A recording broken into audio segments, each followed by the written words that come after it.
남제족은 대정읍에 위치한 상모리 해안가. 여기엔 신석기 시대의 비밀을 풀 단서가 있다.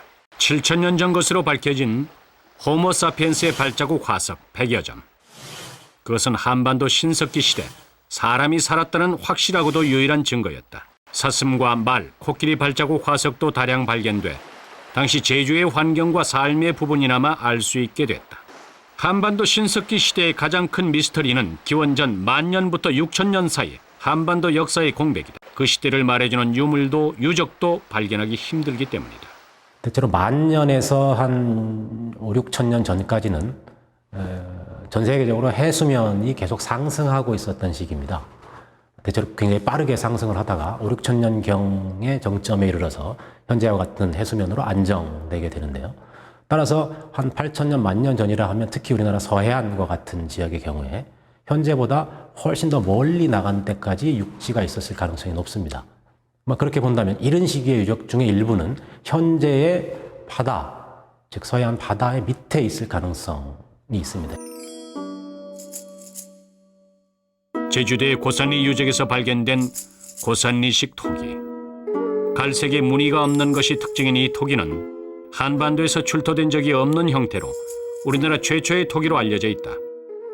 후기 구석기를 대표하는 유물들과 함께 출토돼 구석기와 신석기 시대를 이어주는 희귀한 유물로 그 중요한 의미를 가진다. 토기는 인간의 발명품이었다. 음식을 저장하고 요리하는 데 쓰던 토기는 삶의 형태까지 뒤바꿔 놓았다. 토기를 사용하며 안정적인 정착 생활도 시작됐다. 신석기 시대의 시작점으로 보는 것은 그 이유 때문이다. 흙을 불에 구우면 돌처럼 단단해진다는 화학적 변화를 깨달았던 최초의 사람은 누구였을까? 토기는 동아시아에서 가장 먼저 시작됐는데 저장과 요리, 토기의 기능이 분화되면서 주변 지역으로 확산된 것으로 보고 있다. 한반도의 토기는 지역마다 모양과 특색이 달랐는데 4,500년 전 중서부 지역에서 나타난 새로운 양식의 토기가 출현하며 한반도 전역으로 빠르게 퍼져나갔다. 뾰족한 포탄 형태의 밑부분, 점과 선으로 구성된 빗금무늬 장식. 그것이 바로 한반도 신석기 시대의 상징이 된 빗살무늬 토기다. 토기에 새겨진 무늬에는 의미가 있었다. 대부분의 무늬는 추상적이고 기하학적인 모양인데 이것은 자연을 믿고 의지해 살아간 신석기인들의 세계관과 신앙 그리고 부족의 전통을 표현한 것이었다.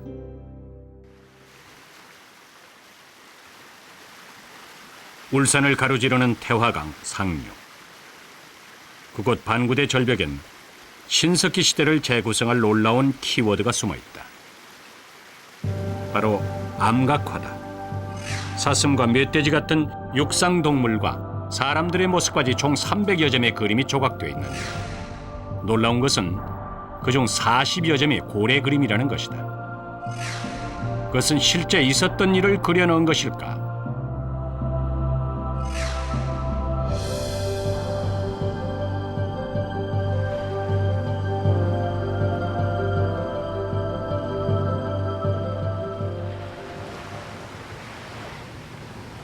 울산 장생포는 예로부터 포경이 활발하게 이루어졌던 고장이다.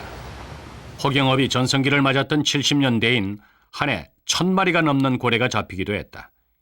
예나 지금이나 고래는 고기와 가죽, 뼈까지 버릴 것이 없는 귀한 자원이었다. 장생포 고래박물관에서 반구대 암각화에 묘사된 고래들을 실제 확인할 수 있었다. 귀신고래와 긴수염고래, 흑등고래와 향고래 등 그림 속 고래들은 실제 우리나라 바다에서 잡혔다는 것이다. 그들의 생태와 습성을 몰랐다면 그토록 정확한 묘사를 할 수 있었을까? 7,000년 전 그들은 어떻게 고래를 잡았을까? 반구대 암각화는 그들의 상상화가 아니었다. 보존액에 담긴 나무 조각은 경남 창녕의 비복리 유적에서 발견된 통나무배의 일부다. 무려 8,000년 전의 것으로 한반도에서 발견된 가장 오래된 배다. 남은 선체로 추정했을 때 최대 길이 3m에 깊이는 약 20cm로 두세 명이 탈 수 있는 소형 배였는데 불에 태워 날카로운 석기로 파내는 방식으로 제작된 것으로 보고 있다. 방구대 암각화엔 20명이 탄 대형 배가 묘사돼 있는데 소나무를 통으로 파내 만든 배가 과연 물에 뜰 수 있었을까? 비봉리의 통나무 배를 모델로 최대한 당시의 제작 방식을 살려 배를 제작해봤다. 당시 원시 포경선이었던 통나무 배는 이와 비슷했을 것이다.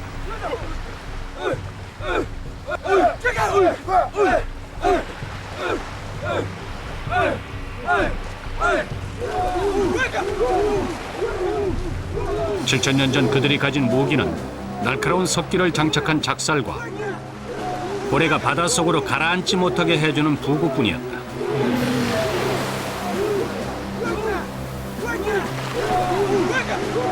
고래가 숨을 쉬기 위해서 수면 위로 거대한 모습을 드러내는 순간 고래 사냥꾼들은 작살을 들고 바다로 뛰어들었다.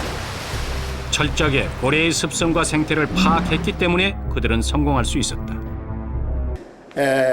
작살을 맞은 고래는 선천적으로 혈류병적인 증상이 있기 때문에 피가 멎지를 않습니다.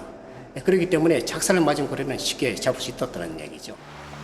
바다는 식량 창고이며 생활의 공간이었고 세상을 향한 소통의 길이었다. 그들은 해류와 계절풍을 이용해 통나무 배를 타고 저 먼 일본 규슈 지방까지 갈 수 있었다. 바다는 사람과 문화와 자원이 오가던 통로였던 것이다. 실제 안도 패총에서 발견된 팔찌는 일본의 신석기, 즉 조몬시대의 양식이었다. 그리고 함께 출토된 흑요석 덩어리. 이것은 일본과의 교역이 있었다는 확실한 증거였다. 이러한 흑요석은 이제 화산 지역에서 그 용암이 응결하는 과정에서 생기는 것인데 그 날카로운 날을 얻을 수가 있기 때문에 신석기 시대부터서 이렇게 다양한 도구 제작에 사용되었었습니다. 우리나라에서 이러한 흑요석은 백두산 쪽에서 나오고 있고요. 그리고 가까운 일본에서는 여러 지역에서 나오고 있습니다. 자료를 분석을 해보니까 일본의 고시다케 산에서 나온 흑요석과 일치했습니다. 그것은 이 시기에 일본의 흑요석이 남해안 지역에 이제 유통이 됐다는 그러한 직접적인 증거가 되고 있습니다. 한반도 신석기 시대의 인골은 주로 패총에서 출토된다.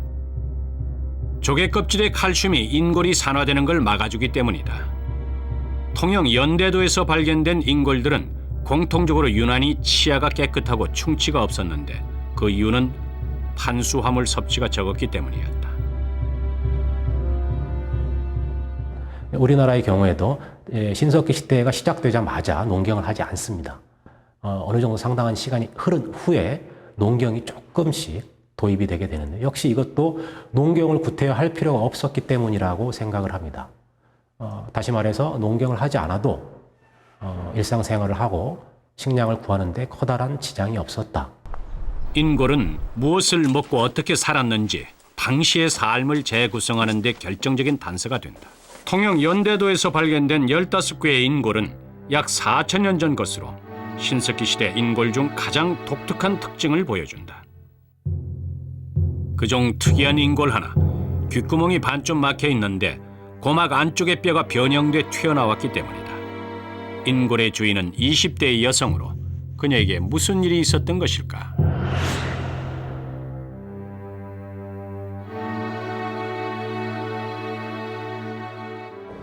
귀의 그 안쪽에 심한 온도 차이로 인해서 생기는 일종의 연골이 자라서 단단하게 굳어져 있는 그런 형태입니다. 이러한 것은 우리나라 현대인들 중에서는 바로 잠수를 많이 하는 해녀들에게서 많이 나타납니다. 그래서 일종의 해녀들의 직업병 같은 그런 것이라 할 수 있죠. 웨이도 골종은 한두 번 잠수로 생기는 병이 아니었다. 실제 한반도 남서해안에서 발견된 패총에는 소라나 전복의 껍질이 많은데 그것은 최소한 10m 이상 심해로 잠수해 들어가야 잡을 수 있는 것들이었다. 신석기인들은 생계를 위해서 바닷속을 누볐던 전문 잠수부였던 것이다. 예술과 제의가 발달하면서 신석기 시대의 치장은 자신이 누구인지 표현하는 그들만의 방식이었다.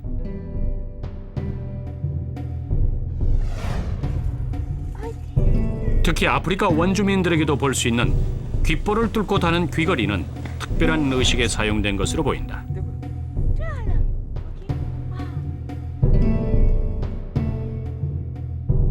가락바퀴와 뼈바늘의 발명은 당시로선 최첨단 섬유공학의 시작으로 봐도 과언이 아니었다. 식물 줄기로 실을 뽑아 가죽을 꿰매 입은 그들의 차림새는 화려했다.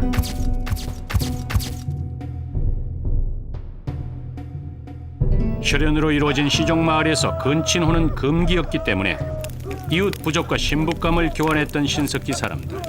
혼인식은 가장 큰 경사이자 축제였다.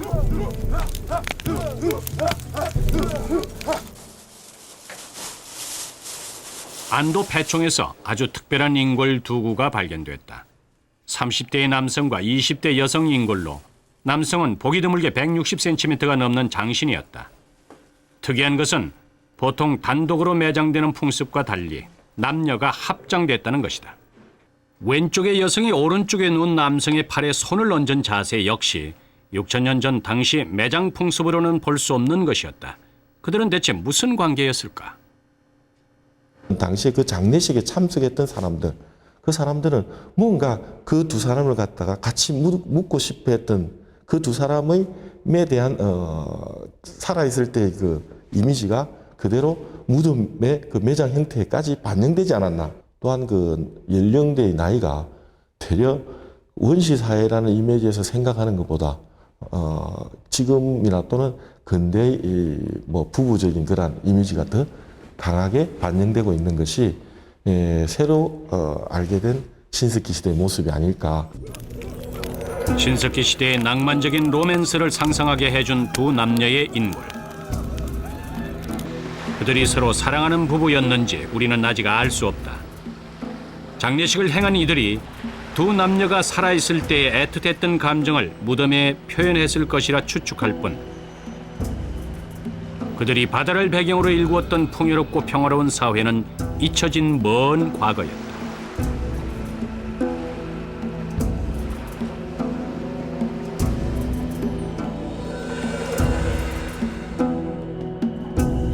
삶의 모습과 문화는 다르겠지만 생계를 위해 일하고 변하는 환경에 적응하려 노력했으며 때론 사랑을 하고 때론 살아남기 위해서 치열한 경쟁을 벌였던 그들의 본능은 우리와 다를 바 없었다.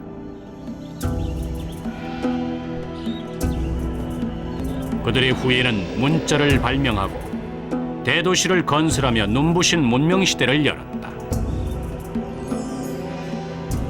오늘날 우리는 인류 역사에서 고작 3% 시간 동안 지구사상 유례없는 대변혁을 이뤄냈다.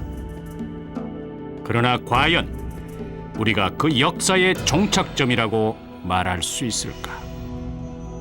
저는 확신하는데요. 지금이 마지막이 아닙니다. 우린 현재는 진화 중입니다. 계속. 사람이 최고조에 달한 더 이상 진화할 수 없는 그런 생물이 아니라는 얘기입니다. 사람도 계속 변화를 하고 자연의 선택의 감시 속에 있습니다. 호모가 멸종할 수도 있고요. 또 다른 어떤 생물체가 더 지구에서 번성할 수도 있고요. 아무도 모릅니다.